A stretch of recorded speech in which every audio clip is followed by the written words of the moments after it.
Hooping is one of the most important parts of the embroidery process. In fact, I think it might be the most important part. And the hoop is part of the stabilizing process, along with primarily the backing, any topping you use. And there are other things that can contribute, like adhesives and tensions on your machine. If they're too tight, they'll cause puckering. And even the design can contribute to stabilizing or destabilizing the design.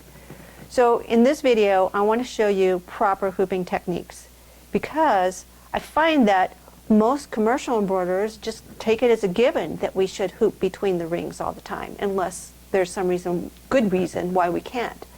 But a lot of home embroiderers think, oh, I can just hoop the stabilizer and then I can float my project. And floating just means that the stabilizer is hooped and whatever it is that you're going to embroider is laid on top and somehow otherwise secured to the stabilizer. And I'm not sure that it's all that secured. So let's talk about hooping. This is a properly hooped item.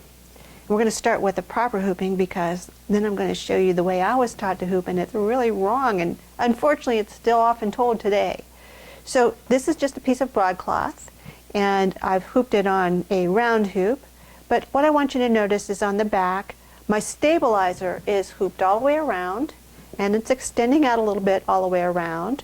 My fabric is smooth, there's no wrinkles in there, it's not stretched in any way, so it's neutral.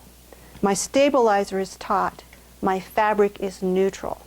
Now another thing to notice, you probably can't tell this, but there is a ridge of right along here. So the inner hoop is slightly recessed beyond the outer hoop. And that's so that when it's sewing, this is down against the throat plate and it's not bouncing up and down as much, and you're less likely to get bird's nests and flagging that way. So let me show you the wrong way to hoop. And this is how I was taught. Now, I'm showing you this with a knit because it's just more exaggerated that way. It's easier to see what I'm talking about. But they said, lay your fabric over the hoop, put the inner hoop in, and then pull on your fabric, because the fabric should be drum tight. And then tighten the screw. In fact, they said use a screwdriver or use this little tool that came. So can you see what happened to the stripes? They aren't straight anymore. And this is what happens with a woven. We just can't see it as well with a woven because it's so tiny.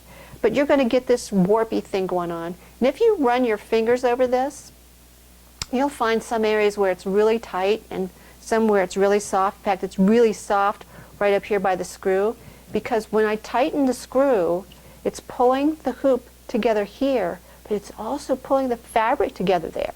It is not redistributing the tension all the way around the hoop. It's only tightening it here. So that really does no good. And then they told me, take a piece of tearaway, and it only needs to be bigger than your design, and slide it underneath the hoop.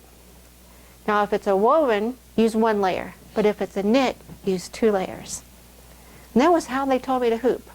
Now, here's the actual size of my first hoop. Let me put it over here next to the white. You can see it's teeny tiny. When you have a hoop this size, it's kind of hard to screw it up. So it's pretty okay usually. So now let's see how to hoop correctly.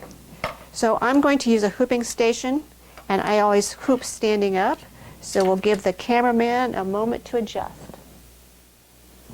So I'm using the smaller Echidna hooping station, and I really like to use a hooping station because it helps hold the hoop and the stabilizer and all that stuff, and just is less for me to manage with my hands because I only have 2 hands. So I just use a couple of magnets to hold the hoop in place. I'm going to put my stabilizer on. This is a cutaway because I'm hooping that same knit.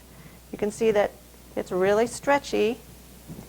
And these stripes go horizontally, so I'm going to make sure that I hoop it in that direction. And I'm just going to lay it over the hoop so that it's nice and neutral and smooth.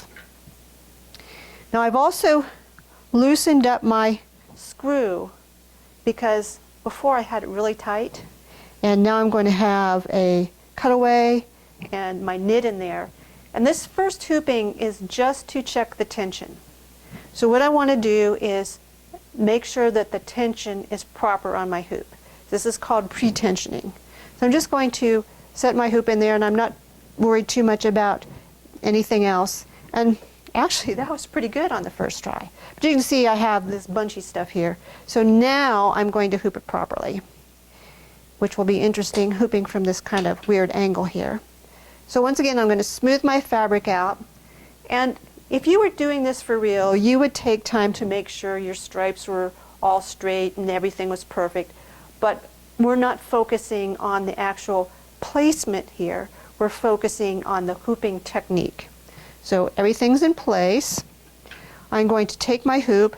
This hoop has a little mark that goes to the top, and you want to make sure that you always hoop with your hoop in the proper direction, because some hoops, if you hoop it upside down, it looks symmetrical, but it may not be. So the screw is at the bottom on this hoop, and when I hoop, I like to hoop from opposite the screw towards the screw. The screw is the only place the tension can release, and actually it's not going to release any more than that, but this is just a habit I've gotten into. So I'm going to push the hoop in towards the top of the inner hoop, and then I'm going to smooth out the fabric and just kind of pull it down just a tad and just push it in. See how easy that was? And if we look at it, it's pretty straight. How about that? Now, is it perfect?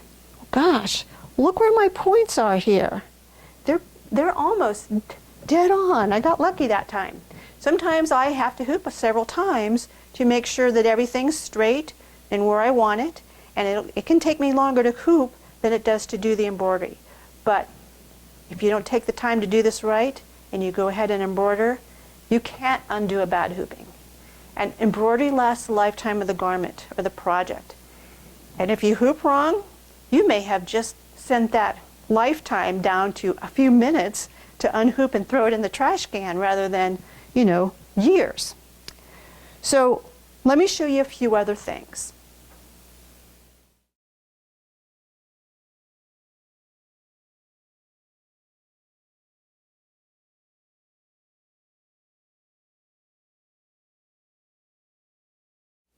So we're hooped, but let's do a few more checks.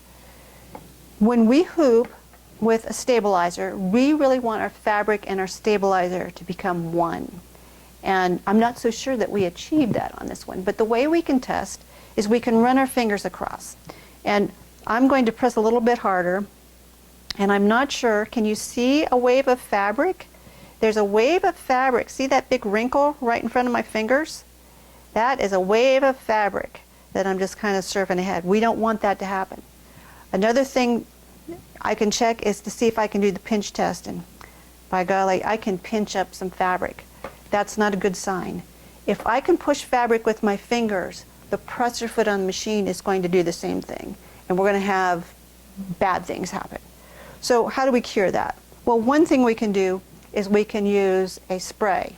So you can spray your stabilizer, and you want to just mist. You don't want to go you just want to light mist across it. You want to do it in a safe, clean area. You want to do it like maybe in a box, and then you're just going to smooth it on the back of your fabric and hoop it together. There are fusible cutaways. Remember, this is a knit, so we want to use a cutaway, not a tearaway. Don't use a sticky back tearaway. It is not going to serve you well. This shirt is also a knit. It's a K knit, and I have it already hooped. It's also hooped with the same cutaway and the same kind of hoop. And if I run my fingers across that, I don't get that wave of fabric, and I cannot pinch up any fabric. So this is a good hooping, and I did not use any spray on this one. I only use spray if I have to. It's not one of those things that I use on every single project. The other day I saw someone who said they use topping, a water-soluble film topping on everything. I would use it on this. I would use it on this, but I would not use it on this woven. This is a smooth woven. We don't need to use a film topping on here. This is a piqué knit, and it's kind of textured. So I would use a topping on that. And this is a knit, and it's got some kind of thickness to it, and I would probably use a topping on that too. Now while we're talking about hoops, remember I said that the screw area was the only place that it could expand? I want to show you some differences between these hoops. If I just take this hoop out, see how this hoop stays open? That space is there. But on these other two hoops, even if I open this one up, see how it's closed? I have to actually hold it open for it to stay open. Otherwise it just collapses shut. Same thing with this one.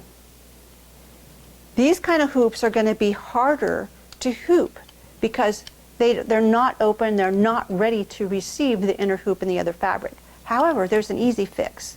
And you can just check with your dealer. They probably have these little springs. And all you're going to do is unscrew the little screw here, and you're going to slip that spring on so that it's in the center. And it will hold your hoop open. So it doesn't have to be a very long spring. So you want to just check with your dealer and see if they have any of those. And if they don't, email me and I'll tell you where you can get them. So this shirt has been hooped on the hooping station. And if we check the inside, we can see that it's all nicely, smoothly hooped. Now, here's the thing with these hoops. I cannot recess this inner hoop beyond the outer ring like I did on this one. Some hoops you can't do that with. And the reason is because this one has these little tabs here. And those little tabs will prevent you. So it's not vital that you do that. It's just a nice thing to do, and some hoops will let you do it and other ones just won't. So this is ready to hoop. Now a few more things about hooping. When you're hooping between the rings of the hoop, you should choose the smallest hoop that can accommodate your design comfortably, because that's going to give you the best tension. The more hoop area you have, the bigger your hoop, the more it can be flopping around out there in space. So you want to have the smallest hoop, and you want to hoop so that your design is in the center when at all possible. I know there are times when, I don't know, there's like a heavy seam like on a denim jacket where you might have to hoop somewhere else and then sew up in a corner. But ideally you want to sew in the middle. Some other things to know: you should hoop right before you're ready to embroider, and then unhoop. You don't want to leave your things sitting around in the hoop because it can damage the fabric. It can leave marks on there. So those are some great tips for hooping, and do take the time to learn how to hoop. Hooping well is a skill, and like any other skill, it takes practice. And hooping is not fun, I get that. That's why I have hooping stations to help me. They keep everything held and they make it easier to hoop. You're not chasing your hoop all over a table. So do take the time to learn how to hoop, because I think you'll find that you'll get much better results when you can hoop between the rings. Think like a commercial digitizer, or think like a commercial embroiderer rather, and learn from them. We can do the same things on our home machines that they can do on those big ones. Thanks for watching.